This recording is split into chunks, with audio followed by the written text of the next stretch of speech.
سیکھنے کی توفیق عطا فرمائے. اور آخر میں درس قرآن ہوگا 10-15 منٹ کا، وہ بھائی عمران صاحب کو میں ریکویسٹ کروں گا کہ وہ آئیں اور درس قرآن کے حوالے سے بھی ہماری رہنمائی فرمائیں، اور اس کے بعد اختتامی دعا بھی. السلام علیکم.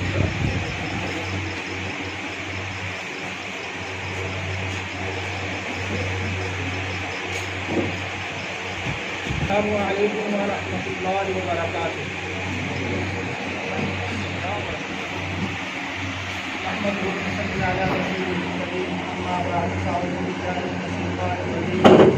بسم اللہ الرحمن الرحیم. من عمل صالحا من ذکر او انثى وهو مؤمن فلنحيينه حياة طیبة ولنجزینهم اجرهم بأحسن ما كانوا يعملون. صدق اللہ العظیم. ہر ابتدا سے پہلے ہر انتہا کے بعد، ہر ابتدا سے پہلے ہر انتہا کے بعد ذات نبی بلند ہے ذات خدا کے بعد. ہے احترام کے قابل دنیا میں جس قدر بھی لوگ، ہے احترام کے قابل دنیا میں جس قدر بھی لوگ، میں سبھی کو مانتا ہوں مگر مصطفیٰ کے بعد. میرے واجب الاحترام دوستوں بزرگوں، سب سے پہلے میں پاسبان ملت کے تمام ممبران عہدیداران کا شکر گزار ہوں. انہوں نے مجھے موقع دیا آپ حضرات سے مخاطب ہونے کا، اور اسی طرح آپ حضرات کا بھی شکریہ ادا کرتا ہوں کہ آپ تشریف لائے اور ہماری اس پروگرام کو آپ نے زینت بخشی. میرے واجب الاحترام دوستوں بزرگوں کو میں نے آیت مبارکہ تلاوت کی ہے، سورۃ نحل کی آیت نمبر 97 ہے. اس میں اللہ تعالیٰ نے ہماری زندگی کے متعلق ہمیں بتایا، من عمل صالحا من ذکر او انثى وهو مؤمن، تم میں سے کوئی بھی مومن مرد ہو یا عورت ہو، وہ نیک عمل کرے گا تو اللہ تعالیٰ اس کی زندگی کو پاکیزہ بنا دیں گے، اللہ تعالیٰ اس کی زندگی کو آسان بنا دیں گے، اللہ تعالیٰ اس کی زندگی کو بہترین بنا دیں گے، اللہ تعالیٰ اس کی زندگی کو خوشیوں سے بھر دیں گے، اللہ تعالیٰ اس کی زندگی کو آسانیوں سے بھر دیں گے. فَلَنُحْيِيَنَّهُ حَيَاةً طَيِّبَةً، یہ حیات طیبہ کی میں تشریح کر رہا ہوں. فَلَنُحْيِيَنَّهُ حَيَاةً طَيِّبَةً وَلَنَجْزِيَنَّهُمْ أَجْرَهُمْ بِأَحْسَنِ مَا كَانُوا يَعْمَلُونَ. اور اس کے بعد اللہ تعالیٰ نے فرمایا کہ ہم ان کو ان کے نیک اعمال کی جزا بھی دیں گے، اس کا بدلہ بھی دیں گے.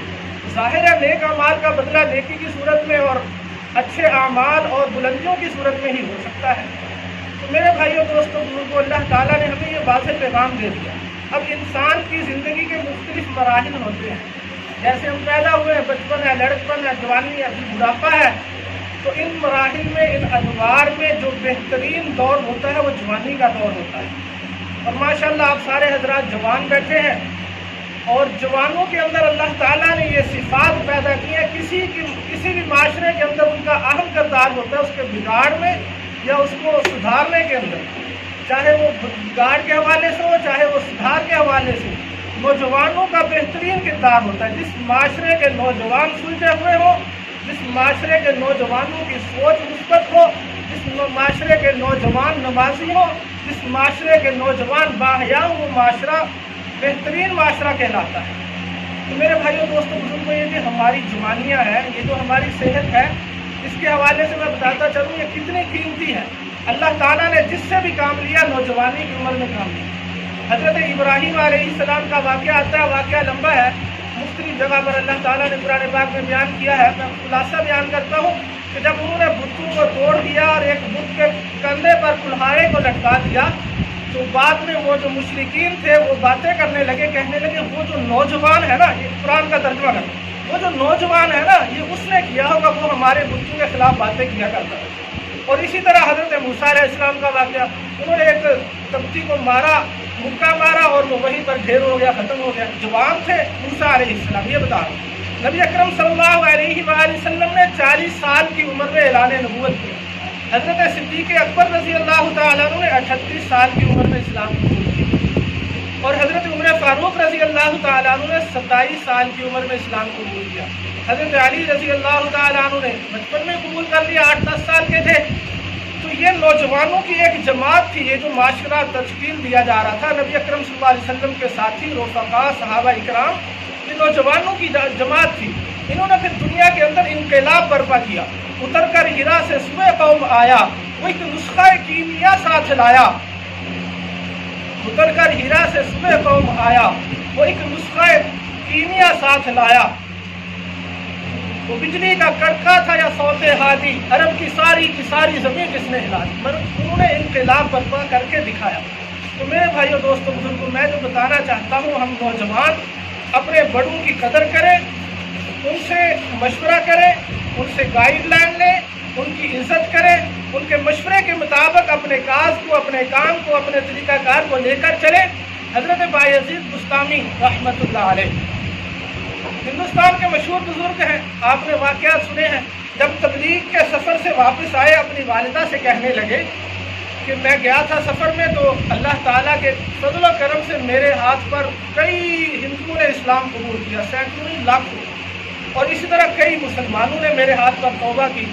والدہ کہنے لگی، اے بایزید، ٹھیک ہے، اس میں آپ کو بھی اللہ تعالیٰ نے یہ شرف بخشا ہے، لیکن اس کے اندر جو کمال ہے وہ میرا کمال ہے۔ بایزید بستامی اپنی والدہ سے کہنے لگے کہ میں مانتا ہوں آپ کا بھی کمال ہوگا، لیکن مجھے بتا تو دیجیے وہ کون سا کمال ہے آپ۔ تو بایزید بستامی کی والدہ کہنے لگی کہ جتنا عرصہ دودھ پلانے کا تھا، میں نے کبھی بے وضو آپ کو دودھ نہیں پلایا۔ تو والدین کا یہ کردار ہوتا ہے۔ آج ہم اپنے بڑوں سے دور ہو گئے ہیں، جو ہمارے بڑے ہوں، بزرگ ہوں، گھر کے ہوں یا محلے کے ہوں، رشتہ دار ہوں یا غیر رشتہ دار ہوں، ان سے ہم کٹ گئے ہیں۔ وہ علماء کرام ہوں یا عام لوگ ہوں، ہمارے بزرگ حضرات، انہوں نے نشیب و فراز دیکھے ہوتے ہیں، ان کے تجربات زیادہ ہوتے ہیں، انہوں نے زندگی کی رنگینیاں دیکھی ہوتی ہیں، زندگی کے حالات سے واسطہ پڑا ہوتا ہے، ہمارے تجربات اتنے نہیں ہوتے۔ اس لیے ہمیں ان کی قدر کرنی چاہیے، ان سے پالیسیاں لے کر کام کرنا چاہیے۔ تو میرے بھائیوں دوستوں بزرگوں، دوسری بات جو ہمیں مد نظر رکھنی چاہیے، کوئی بھی معاشرہ ہے نا، اس کے اندر نوجوان جب کام کرتا ہے تو اس کے ذہن کے اندر مختلف وسوسے اور مختلف خیالات آتے ہیں۔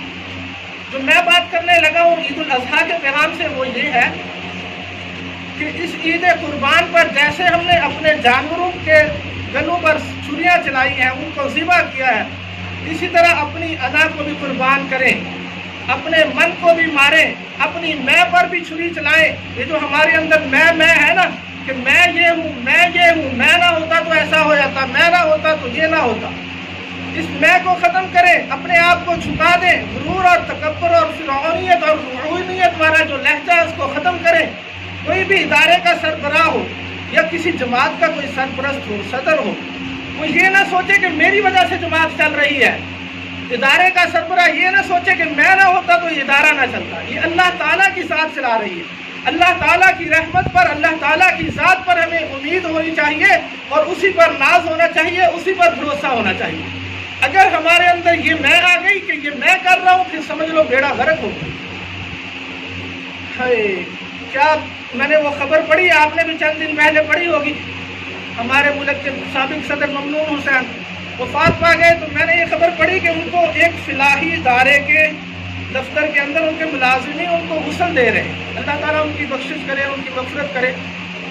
تو یہ خبر ایک آپ کے لیے تو عام خبر ہے، لیکن میں چونک گیا، پریشان ہو گیا کہ ملک کا صدر ہو کر مال و دولت اس کے پاس موجود ہے، صدارت اس کے پاس موجود تھی، سب کچھ تھا، پروٹوکول تھا، ہر چیز تھی دنیاوی لحاظ سے، ایک بڑا ہوتا ہے، لیکن اس کے بیٹے اس کے کام نہیں آئے، اس کو غسل تک نہیں دیا۔ یہ ہے ہماری زندگی۔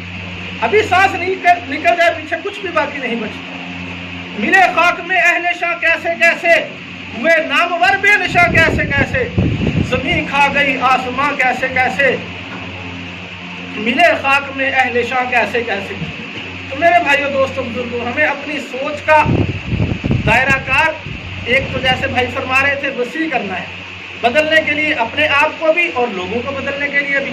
اب اس پر میں ایک مثال دیتا ہوں کہ جنہوں نے اپنی سوچ کو وسیع کیا، جنہوں نے اپنی سوچ کو شعور بخشا، ان کی حالت کیسی ہوتی ہے اور ہماری حالت کیا ہے۔ میں پڑھ رہا تھا پچھلے دنوں کہ ہمارے محترم صاحب بیٹھے ہوئے ہیں، پیسٹی سائڈ کے حوالے سے جانتے ہیں کہ جب ٹور جاتے ہیں باہر ممالک کے اندر، تو وہاں سے وہ 150 بندہ جاتا ہے وہاں سیر کے لیے، ہوٹلوں میں ٹھہرتا ہے 2-4 دن، اور ایک بندہ ان 150 میں سے آ کر واپسی آ کر ایک بندہ ان 3 دنوں پر یا 6 دنوں پر یا ہفتے پر ایک پوری کتاب لکھوا، وہ بھی تو سوچ ہے نا اس کی، اس کے بھی تو تخیلات ہیں نا، اس کو بھی احساسات ہیں نا.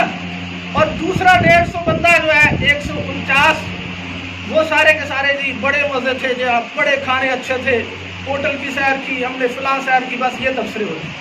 اب اس طرح کی سوچ ہونی چاہیے کہ ہم اس کا جغرافیہ دیکھیں، وہاں ممالک کے اندر کون سی مصنوعات پائی جاتی ہیں، کیا ہوتا ہے، وہاں کی طرز زندگی کیا ہے. اس نے 150 صفحے کی کتاب لکھوا لی. تو یہ ہوتی ہے سوچ مثبت، اس کو ہمیں پروان چڑھانا ہے اور اپنے اندر یہ چیز ختم کر دیں کہ میری وجہ سے یہ ہو رہا ہے. آخر میں بات کرتا ہوں کہ ہمارے پاس جو رہبر و رہنما اللہ تعالیٰ نے ہمیں دیا ہے نا، ایسا رہبر و رہنما اللہ تعالیٰ نے کسی کو نہیں دیا. مجموعی طور پر امت مسلمہ پر جو اللہ تعالیٰ کا فضل ہوا ہے وہ کسی اور پر نہیں ہوا، اللہ تعالیٰ نے اپنا محبوب اٹھا کر ہمیں دی. نبی اکرم صلی اللہ علیہ وآلہ وسلم کی ذات اتنی بلند و بالا ہے، اتنی بلند و بالا ہے، ہمارے تخیلات ہماری سوچ سے ماورا ہے. آپ صلی اللہ علیہ وآلہ وسلم کو اللہ تعالیٰ نے محمد بھی کہا، احمد بھی کہا، حامد بھی کہا، محمود بھی کہا، قاسم بھی کہا، عاقب بھی کہا، ہاشم بھی کہا، فاتح بھی کہا، رشید بھی کہا، مشہود بھی کہا.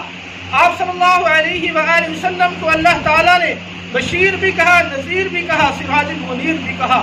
جو امی بھی ہے، تہامی بھی ہے، مدنی بھی ہے، مکی بھی ہے، مزمل بھی ہے، مدثر بھی ہے، طٰہٰ بھی ہے، یاسین بھی ہے. جو رسول اللہ بھی ہے، خلیل اللہ بھی ہے، نبی الانبیاء بھی ہے، امام الانبیاء ہے، جو خاتم الانبیاء ہے، جو شمس الضحیٰ ہے، بدر الدجیٰ ہے، خیر الورا ہے، نور الہدیٰ ہے، جو ساقی کوثر ہے، شافع محشر ہے، نافع اسود و احمر ہے، جو مجتبیٰ ہے، مرتضیٰ ہے، مصطفیٰ ہے، جو احمد مجتبیٰ ہے، جو فاتح عالم ہے، جو فخر دو عالم ہے، جو سرور دو عالم ہے، جو ہادی عالم ہے، جو فخر کون و مکاں ہے، محبوب رب دو جہاں ہے، جو مبدأ کائنات ہے، منشأ کائنات ہے، سرتاج کائنات ہے، اصل کائنات ہے، منبع فیوزات ہے، ارفع درجات ہے، اکمل البرکات ہے، وہ محمد رسول اللہ صلی اللہ علیہ وسلم. یا صاحب الجمال یا سید البشر من وجهك المنير لقد نور القمر لا يمكن الثناء كما كان حقه بعد از خدا بزرگ توئی قصہ مختصر. اسی پر اپنی گفتگو کا اختتام کرتا ہوں، چونکہ ہم کوشش کرتے ہیں کہ وقت کی پابندی کریں. وآخر دعوانا